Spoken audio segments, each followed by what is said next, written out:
Voici de la prose sur l'avenir de la poésie. Toute poésie antique aboutit à la poésie grecque, vie harmonieuse.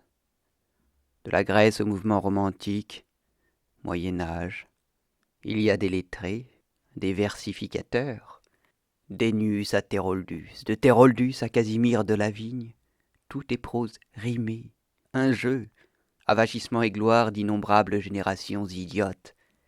Racine est le pur, le fort, le grand.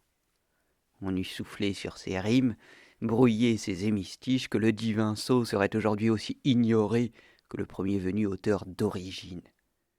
Après Racine, le jeu moisit. Il a duré 2000 ans. Ni plaisanterie, ni paradoxe. La raison m'inspire plus de certitude sur le sujet que n'aurait jamais eu de colère un jeune France. Du reste, libre au nouveau d'exécrer les ancêtres, on est chez soi et l'on a le temps. On n'a jamais bien jugé le romantisme. Qui l'aurait jugé? Les critiques. Les romantiques, qui prouvent si bien que la chanson est si peu souvent l'œuvre, c'est-à-dire la pensée chantée et comprise du chanteur. Car je est un autre. Si le cuivre s'éveille clairon, il n'y a rien de sa faute. Cela m'est évident.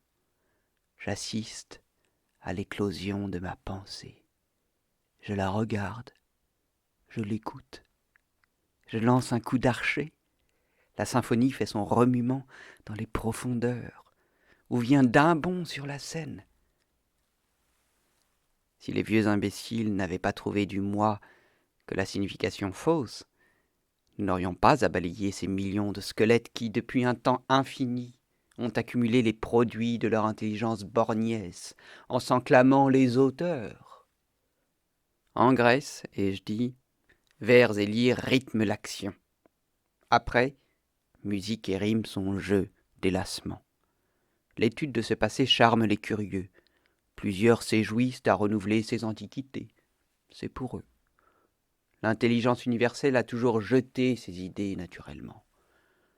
Les hommes ramassaient une partie de ces fruits du cerveau, on agissait par, on en écrivait des livres, telle allait la marche, l'homme ne se travaillant pas, n'étant pas encore éveillé ou pas encore dans la plénitude du grand songe. Des fonctionnaires, des écrivains, auteurs, créateurs, poètes, cet homme n'a jamais existé. La première étude de l'homme qui veut être poète est sa propre connaissance entière. Il cherche son âme, il l'inspecte, il la tente, l'apprend. Dès qu'il la sait, il doit la cultiver.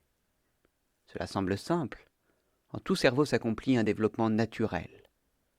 Tant d'égoïstes se proclament auteurs. Il en est bien d'autres qui s'attribuent leur progrès intellectuel. Mais il s'agit de faire l'âme monstrueuse, à l'instar des comprachicos, quoi. Imaginez un homme s'implantant et se cultivant des verrues sur le visage. Je dis qu'il faut être voyant, se faire voyant. Le poète se fait voyant par un long, immense et raisonné dérèglement de tous les sens, toutes les formes d'amour, de souffrance, de folie. Il cherche lui-même, il épuise en lui tous les poisons, pour n'en garder que les quintessences.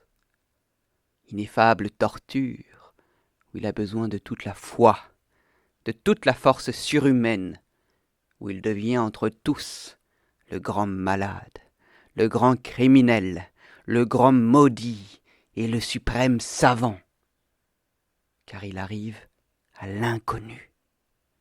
Puisqu'il a cultivé son âme, déjà riche, plus qu'aucun, il arrive à l'inconnu, et quand affolé, il finirait par perdre l'intelligence de ses visions, il les a vues, qu'il crève dans son bondissement par les choses inouïes et innommables.